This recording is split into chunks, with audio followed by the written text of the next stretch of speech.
Abre comigo a palavra de Deus, por favor. Você crê que Deus vai falar conosco nessa noite? Crê? Então veja o que está escrito no Evangelho segundo João, capítulo 5. João capítulo 5, versículo 39. Quero cumprimentar também a quem está nos acompanhando à distância de casa pela internet. Que Deus abençoe você também. Evangelho segundo João, capítulo 5, versículo 39. Amém? Diz assim: examinais as Escrituras, porque vós cuidais ter nelas a vida eterna, e são elas que de mim testificam. Vou ler novamente, João 5,39. Examinais as Escrituras, porque vós cuidais ter nelas a vida eterna, e são elas que de mim testificam. Eu vou ler mais uma vez e quero que cada pessoa que está comigo aqui, na sede da Paz e Vida em Natal, Rio Grande do Norte, Brasil, repita em seguida, vamos lá? Examinais as Escrituras, porque vós cuidais ter nelas a vida eterna, e são elas que de mim testificam. Quem crê que Deus vai falar conosco nessa noite? Seu coração está aberto para ouvir Deus falando com você através desta palavra? Amém? Então desocupe as mãos, deixa a Bíblia aí no assento e vamos dar uma linda salva de palmas para a palavra do nosso Deus. Isso, vamos aplaudir muito. Aplauda bastante, diga glória a Deus enquanto você está aplaudindo.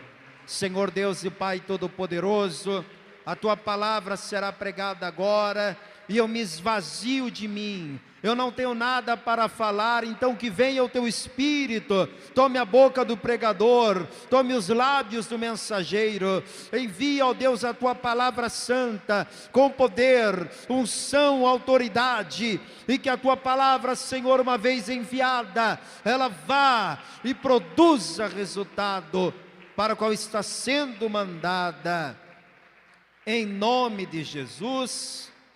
Amém. Digam amém, Jesus.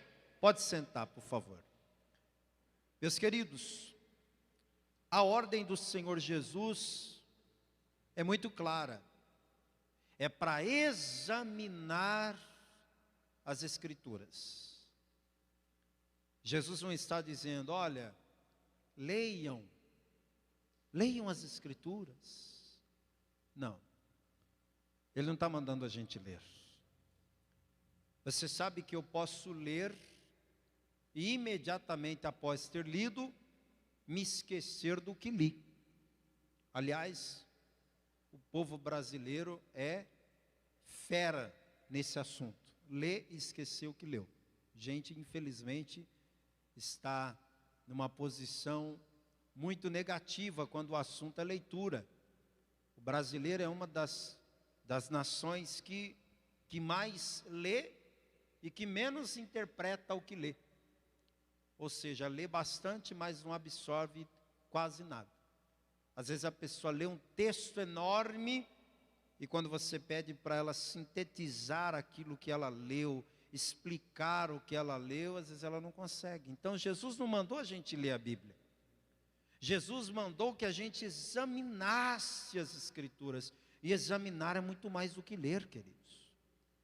Deus não quer que você simplesmente abra a Bíblia no Salmo 91 e leia. Aquele que habita no esconderijo do Altíssimo, a sombra do Onipotente descansará. Direi do Senhor, Ele é meu Deus, como se estivesse lendo uma receita de bolo. O que Deus quer? Que você abra a palavra, que você leia, que você medite, que você absorva e que por fim você pratique. esta palavra.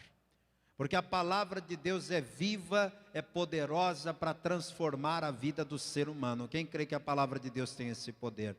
Mas a primeira coisa que a gente tem que fazer é examinar o que está escrito.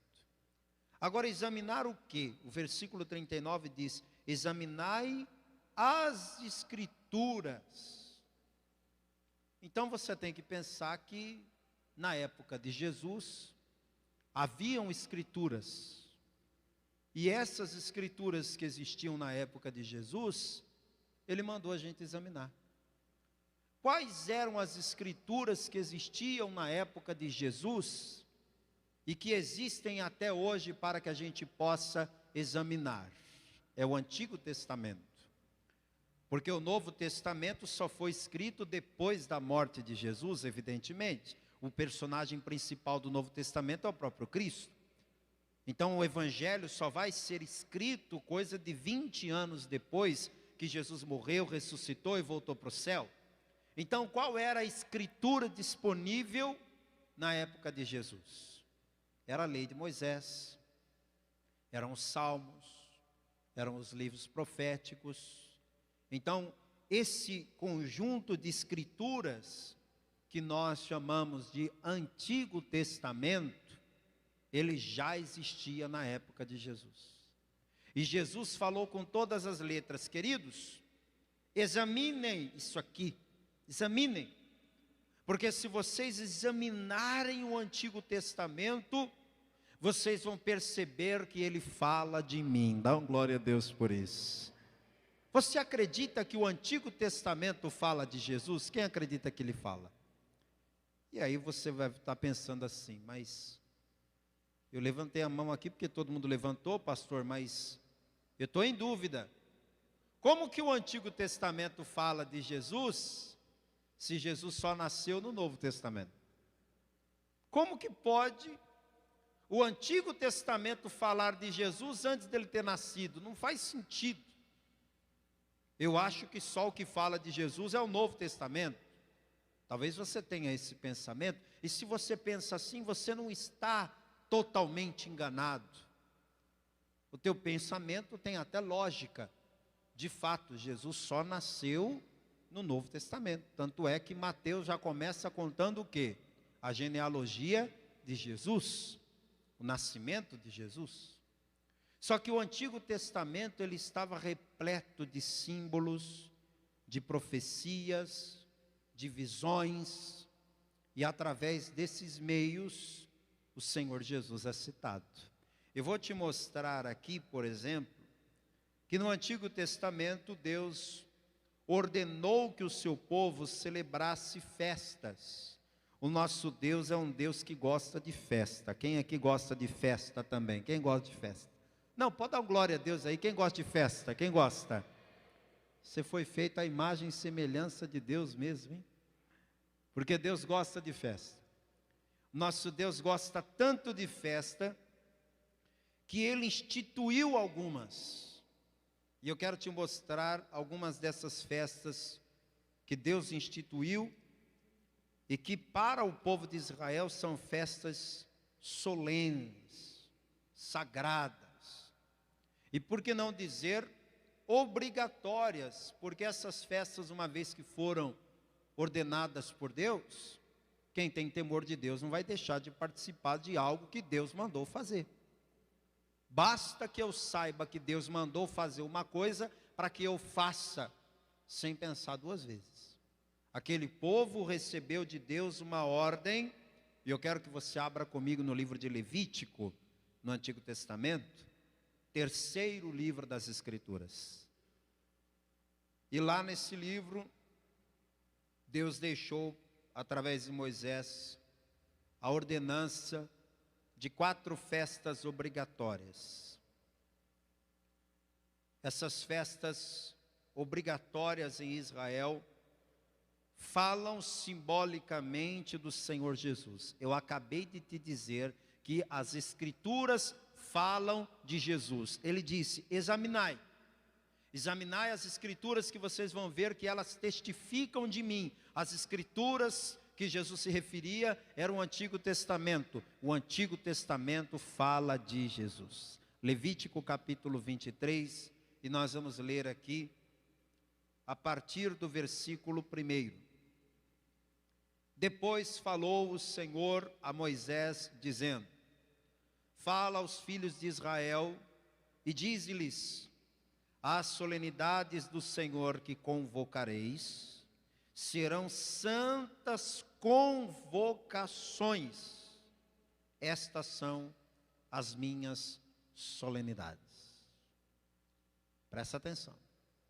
Santa convocação. O que é uma santa convocação?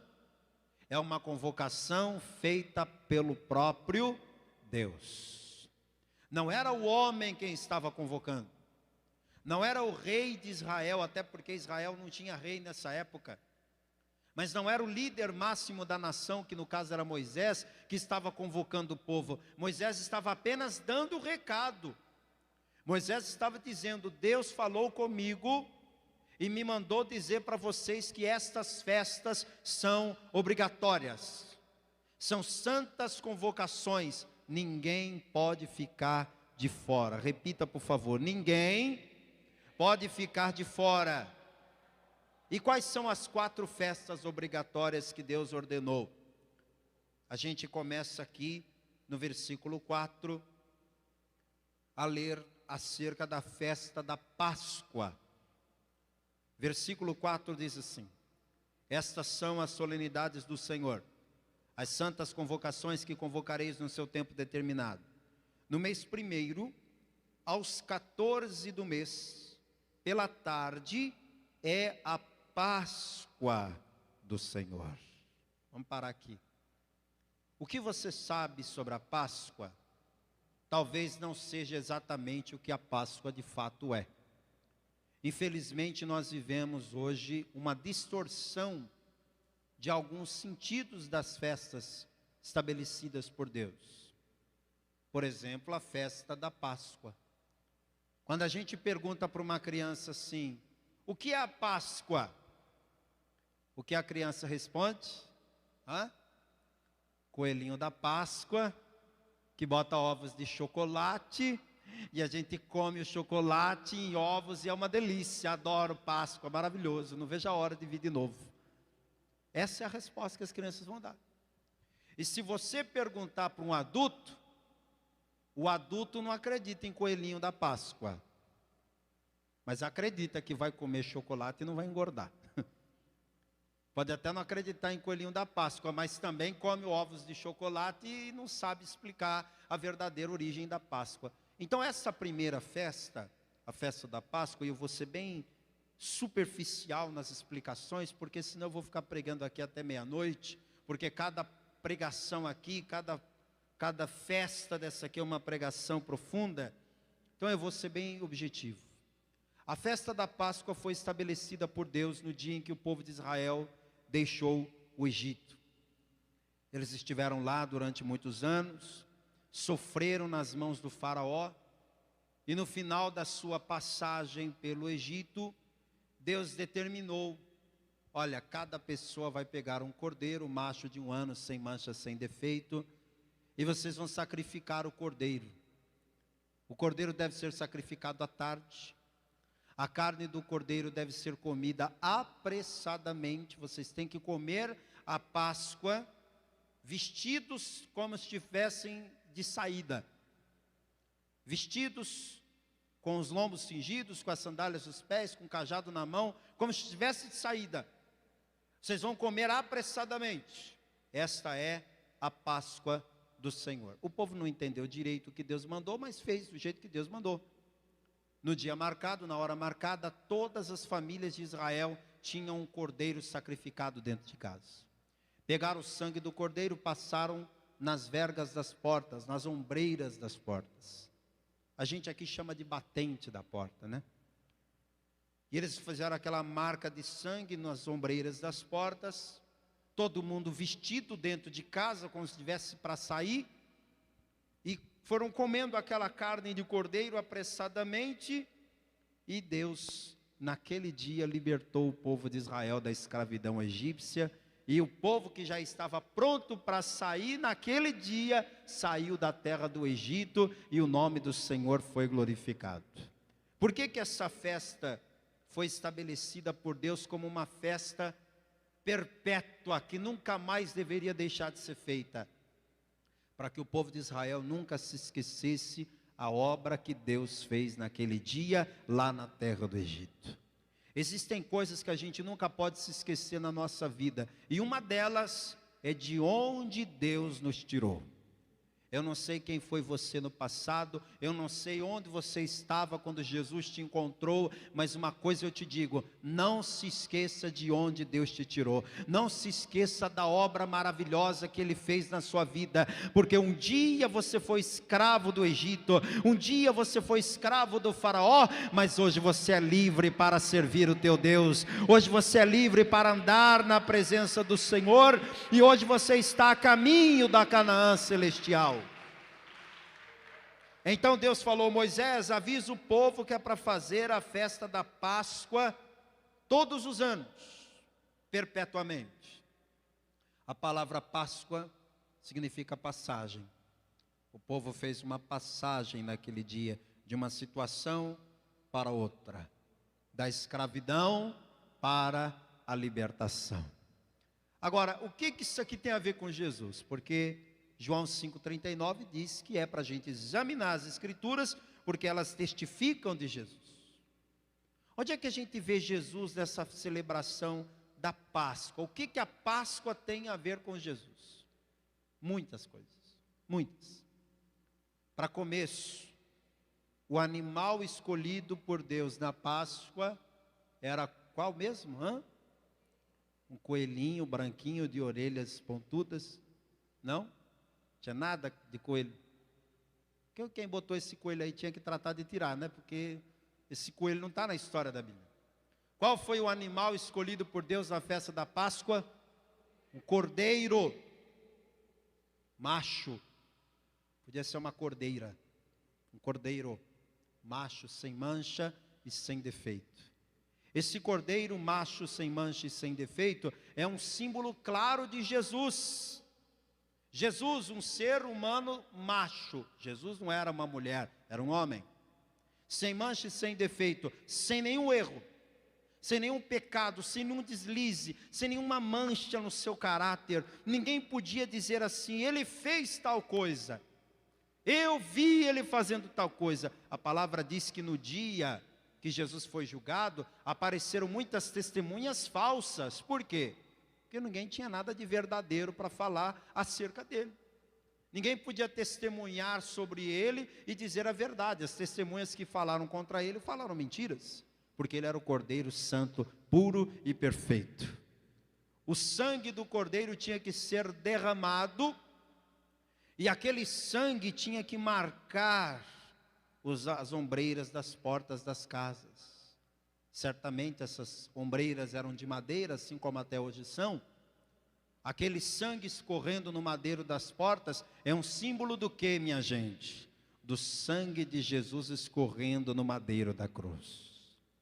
O horário determinado por Deus para o sacrifício do Cordeiro da Páscoa, você sabe qual era? 3 horas da tarde.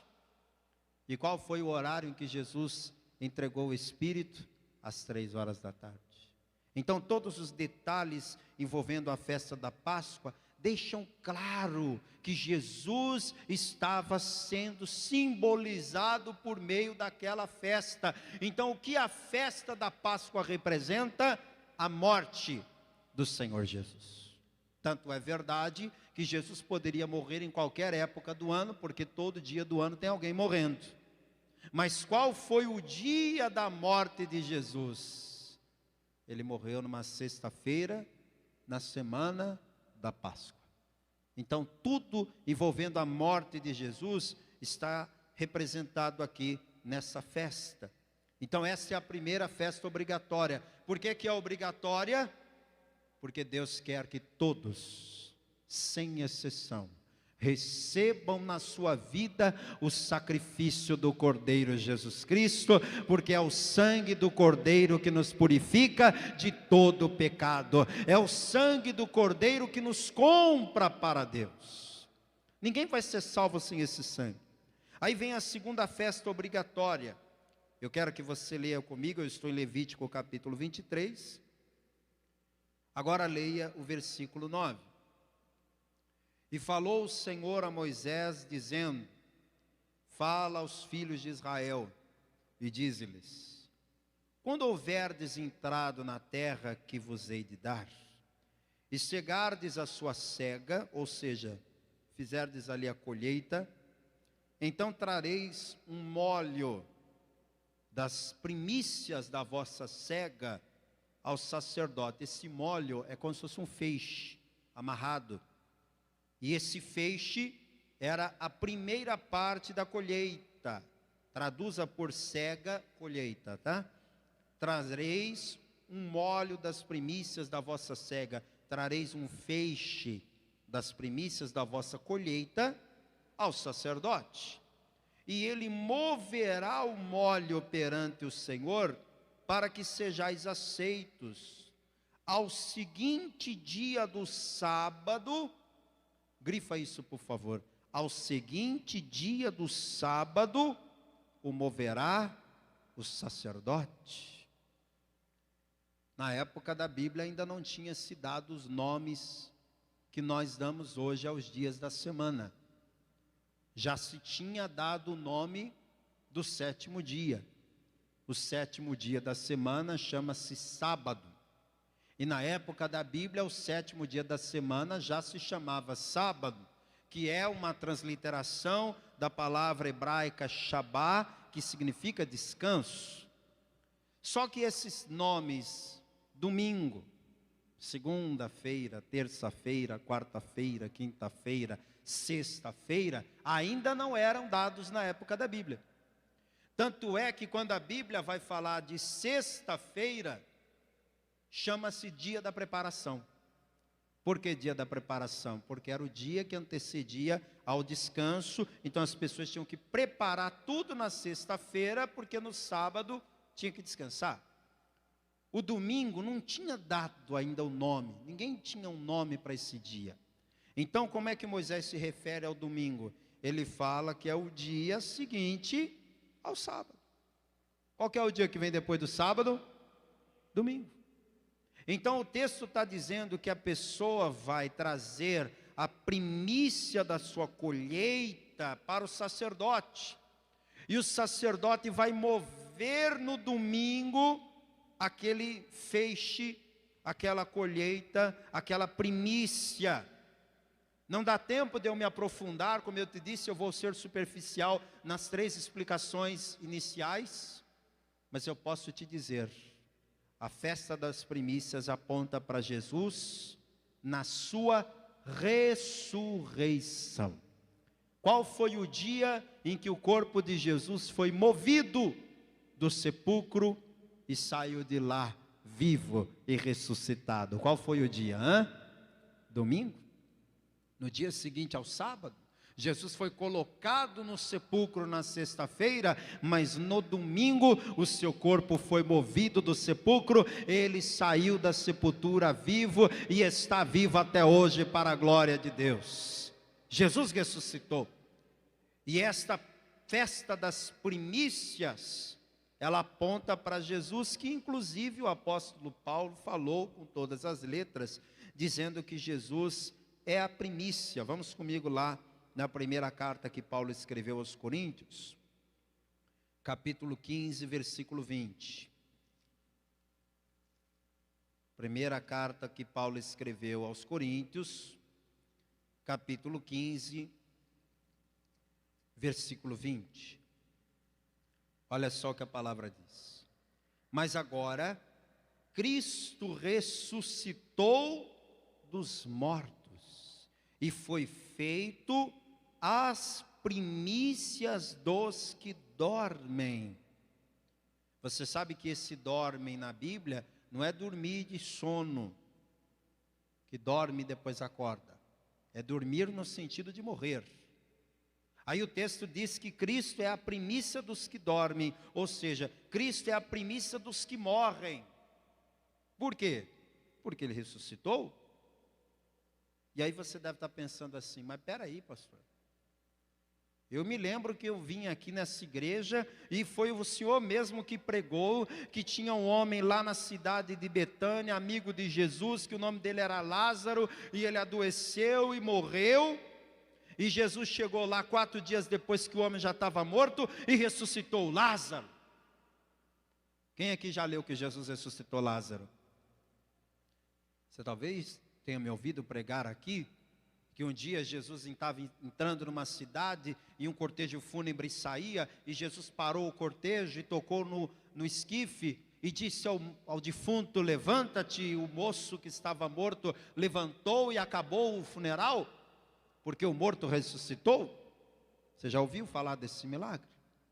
Você já ouviu talvez falar de um homem chamado Jairo, que a sua filha tinha adoecido, e ele pediu que Jesus fosse até a casa dele. Ele foi, mas quando Jesus chegou lá, a menina tinha acabado de morrer. Não havia mais o que fazer. Mas Jesus pegou na mão da menina e disse: Talitá cumi, menina, levanta. E a menina levantou na mesma hora.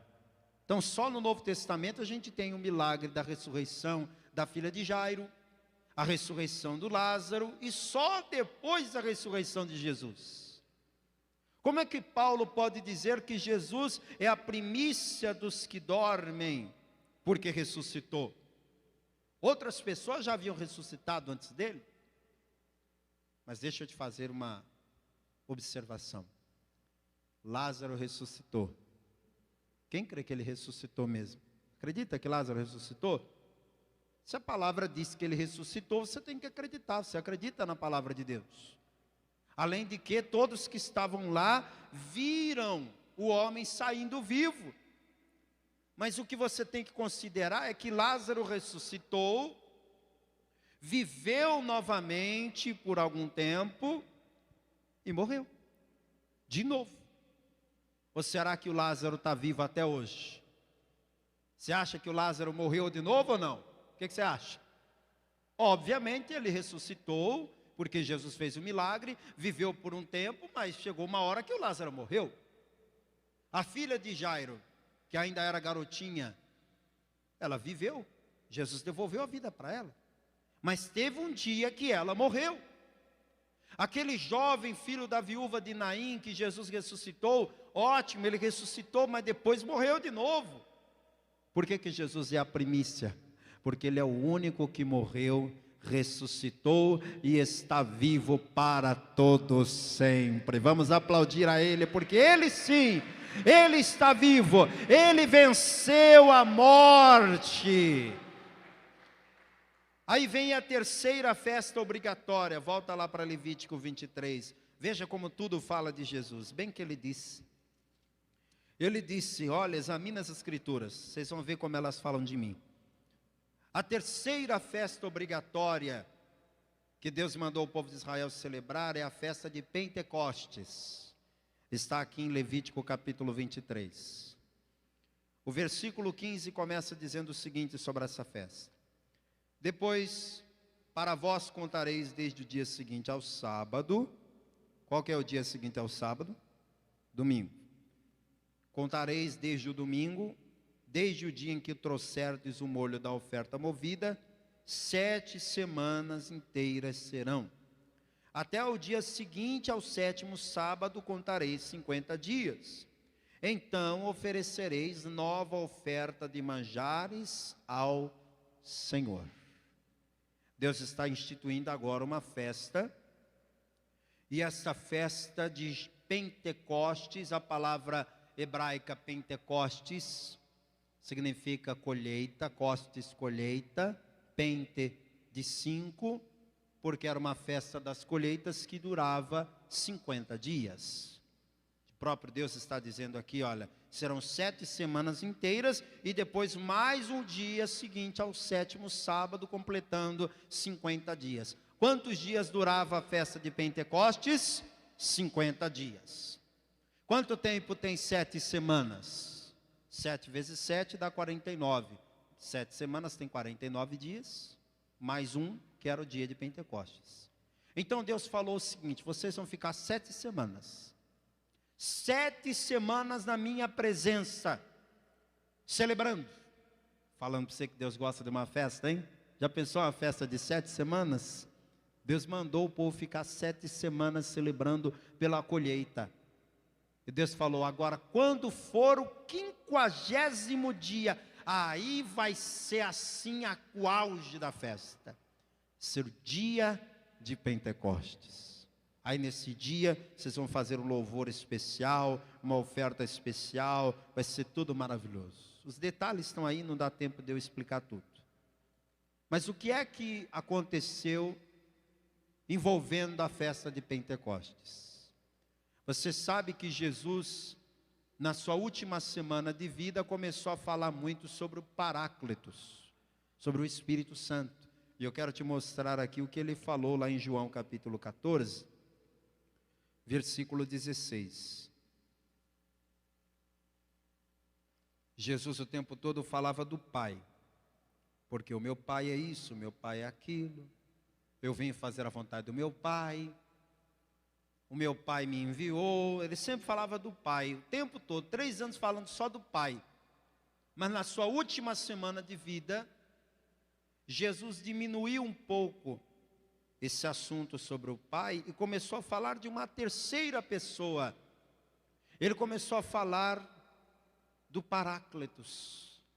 E aqui em João 14,16, ele prometeu com todas as letras que enviaria o Paráclitos. Já encontraram? Amém? Vamos ler? E eu rogarei ao Pai, e ele vos dará outro Consolador. Onde na tua Bíblia e na minha está escrito Consolador, no original grego está escrito Paráclitos, que é o nome grego do Espírito Santo. E eu rogarei ao Pai, e ele vos dará outro Consolador, para que fique convosco para sempre. O Espírito da verdade, que o mundo não pode receber, porque não o vê nem o conhece, mas vós o conheceis, porque habita convosco e estará em vós. Jesus prometeu: eu vou voltar para o Pai, mas vocês não vão ficar sozinhos no mundo.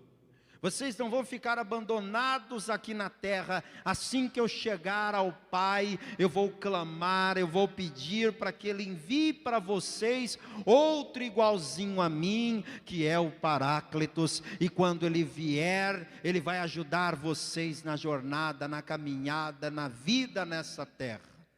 Aí Jesus morreu, ressuscitou, passaram-se alguns dias da sua ressurreição, e ele reforça a promessa, Lucas 24, 49. Em João 14, Jesus não tinha morrido ainda. Já em Lucas 24, ele já morreu, já ressuscitou, está perto de subir para o céu, e aí ele diz isso, Lucas 24, 49. E eis que sobre vós envio a promessa do meu Pai. Ficai, porém, na cidade de Jerusalém, até que do alto sejais revestidos de poder. Jesus repetiu a promessa que tinha feito antes de morrer. Ele falou: vocês vão receber o Espírito Santo, vai descer sobre vocês um revestimento, virá alguém igual a mim para ficar com vocês, que é o Paráclitos. Perseverem, não vão embora, fiquem aqui. E aquele povo creu. Claro, nem todo mundo, sempre tem aqueles que não creem, sempre tem aqueles que até creem, mas não perseveram. O fato é que 120 pessoas perseveraram até o fim, e olha o que aconteceu. Atos capítulo 2, versículo 1, e aí eu quero que você que tem uma caneta, circule a palavra Pentecostes em Atos 2, porque é a mesma palavra que está lá em Levítico 23. É a mesma festa. Atos capítulo 2, verso 1 diz: cumprindo-se o dia de Pentecostes. Qual que é o dia de Pentecostes? É o 50º dia da festa da colheita. O povo tinha ficado 7 semanas na presença de Deus. 7 semanas cultuando, 7 semanas adorando, 7 semanas louvando, 7 semanas buscando. Quando chegou o 50º dia, o que aconteceu? Estavam todos reunidos no mesmo lugar. De repente veio do céu um som como um vento veemente, impetuoso, e encheu toda a casa em que estavam assentados. E foram vistas por eles línguas repartidas como que de fogo, as quais pousaram sobre cada um deles. E todos, diga bem alto, e todos, não alguns, todos. Não apenas os apóstolos, todos. Não apenas um ou outro escolhidos, todos foram cheios do Espírito Santo e começaram a falar em outras línguas, conforme o Espírito Santo lhes concedia que falassem. Oh glória! O Senhor Jesus promete e Ele cumpre. O Espírito Santo de Deus, o Paráclitos, foi enviado para a terra como Jesus prometeu. Em que dia? No dia da festa de Pentecostes. Você está vendo como a lei de Moisés, os escritos do Antigo Testamento falavam de Jesus de verdade? 4 festas são obrigatórias. A festa da Páscoa. O que fala a festa da Páscoa?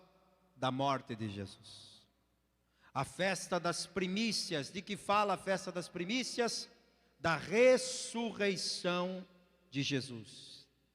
Aí a festa de Pentecostes. De que fala a festa de Pentecostes? Da descida do Espírito Santo prometida por Jesus. A última promessa que ele fez foi essa, e se cumpriu exatamente no dia de Pentecostes. Qual que é a 4ª festa obrigatória? É a festa dos tabernáculos. E essa festa está acontecendo agora na nossa geração. Dá um glória a Deus aí. Mas sobre essa festa eu vou falar quarta-feira que vem. Fica de pé no teu lugar, por favor. Quarta-feira que vem eu quero que você volte aqui, porque eu vou falar exclusivamente sobre a festa dos tabernáculos. Você já sabe 3, vai entender sobre essa 4ª festa que está acontecendo agora na nossa geração. Agora, se essas festas são obrigatórias, então é obrigatório que todo mundo creia que Jesus morreu na cruz para salvar. Isso é obrigatório. Deus, Ele não aceita que uma pessoa não creia nisso. Deus olha para a humanidade e diz: não é possível que ainda tenha alguém nesse universo, nesse mundo, que ouça minha palavra e não creia na morte redentora de Jesus. É obrigatório crer, a menos que você não queira ser salvo. Se a pessoa quer ser salva, é obrigatório que ela creia que Jesus morreu na cruz para salvar a humanidade. Se a pessoa quer herdar a salvação, é obrigatório que essa pessoa creia que Jesus ressuscitou ao 3º dia. Porque se Jesus não ressuscitou, é o que disse Paulo, né? Se Jesus não ressuscitou, é vã a nossa pregação e é vã a vossa fé. Se Jesus não tivesse ressuscitado, eu estaria aqui perdendo meu tempo pregando e você aí perdendo seu tempo ouvindo. Eu estou aqui com essa fé toda, com essa energia toda, com essa vontade toda que eu prego a palavra, porque eu tenho certeza que Jesus está vivo. E eu sei que quando você sai da sua casa, vem direto do trabalho, vem de casa, se dispõe a buscar a Deus, é porque você crê que Jesus está vivo. A gente não faria isso se ele tivesse morto, mas porque ele está vivo, a gente crê. O que mais que é obrigatório? É obrigatório que você seja pentecostal. Você tem que ser pentecostal. Isso é obrigatório, é uma festa obrigatória. Pentecostes não era uma opção para o povo de Israel.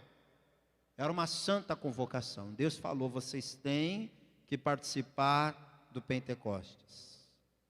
Hoje em dia o Pentecostes se confunde com um tipo de denominação, né?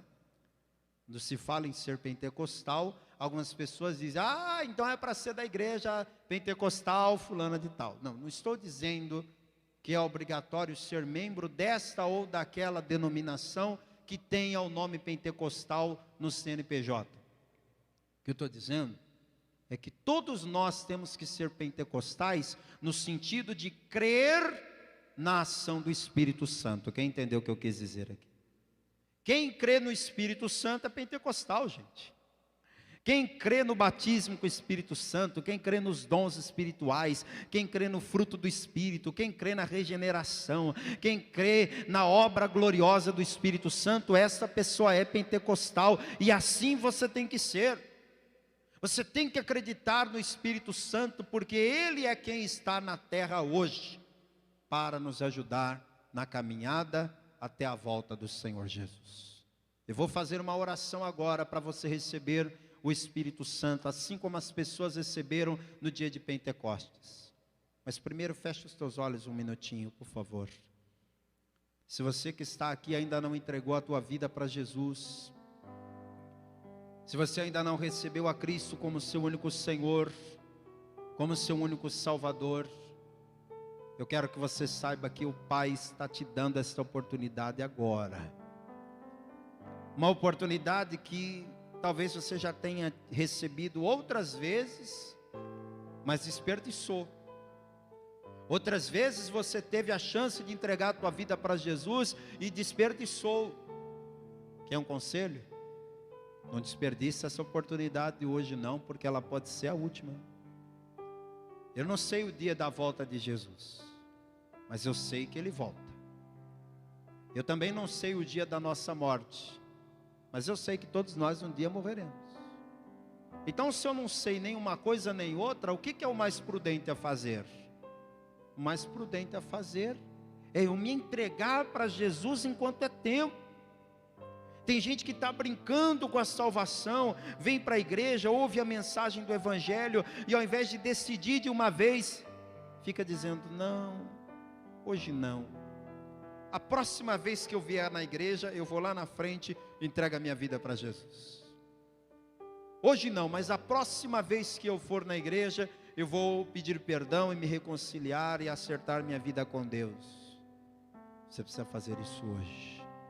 Você precisa fazer isso agora. E eu estou dizendo isso da parte de Deus para a tua vida. Não perca esta oportunidade de salvação. Você quer entregar a tua vida para Jesus agora e recebê-lo como seu único, suficiente, exclusivo e eterno Salvador? Se quer, levante a mão agora, bem alto, junto com a minha, que eu vou orar por você. Não tenha vergonha não. Você que quer entregar a vida para Jesus, você que quer recebê-lo como seu Senhor, como seu Salvador, levante a mão direita bem alto junto com a minha agora, porque eu vou orar por você e o seu nome será escrito no livro da vida. Tem alguém? Pastor, eu quero. Se quer, levante a mão, não tenha vergonha não. Talvez você já tenha entregue a vida para Jesus, mas se afastou da presença de Deus. Tem tanta gente nesse mundo, nesse Brasil, afastados do Evangelho. Talvez você é um deles. Mas eu não estou aqui para te julgar, nem para te condenar, para te apontar o dedo. Estou aqui para te dizer que independentemente de quanto tempo você esteja longe, o Pai continua te amando do jeito que Ele sempre te amou, e Ele está de braços abertos para te receber de volta. Ele só quer que você saia de onde você está, dê o primeiro passo e venha até aqui na frente. Porque a hora que você vier até aqui na frente, o Pai vai fazer o restante da obra. Ele vai te libertar, te limpar, te dar vestes novas. Ele vai te transformar por inteiro. Tem alguém aqui que está afastado ou afastada da casa do Pai e quer se reconciliar com Jesus hoje? Se tem, levante a sua mão bem alto que eu vou orar por você. Tem alguém nessa situação? Não tem ninguém aqui? Então deixa eu falar com quem está me assistindo. Você mesmo.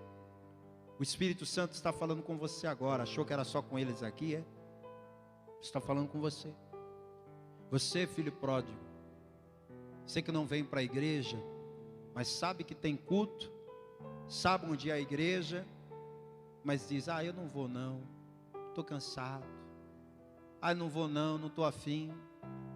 Mas você ligou a televisão agora, ligou o computador agora para assistir outra coisa, e o Espírito Santo te colocou agora nesta programação, neste vídeo, porque Ele te ama, porque Ele quer te resgatar. Você quer entregar a tua vida para Jesus agora? Quer voltar para Jesus agora? Quer voltar a ter aquela alegria da salvação que você teve um dia? Você quer dormir essa noite com a certeza de que o teu nome está no livro da vida? Quer? Deus pode te dar esta oportunidade. Deus pode te dar esta alegria agora mesmo.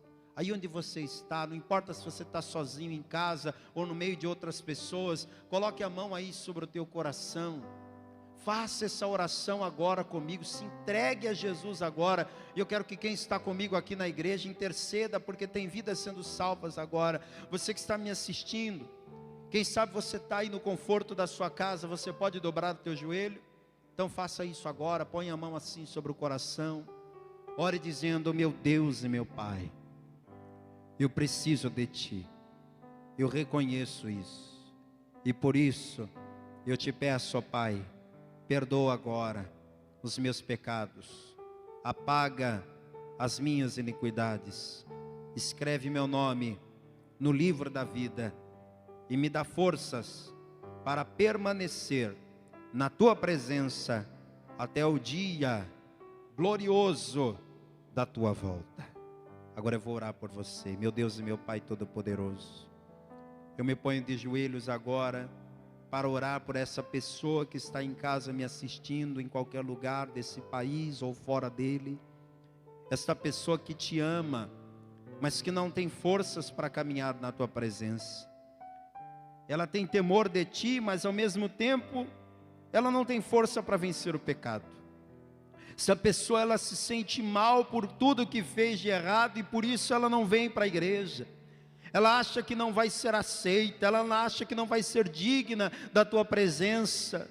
Ó Deus, então eu te peço, perdoa agora os pecados, as falhas, as iniquidades.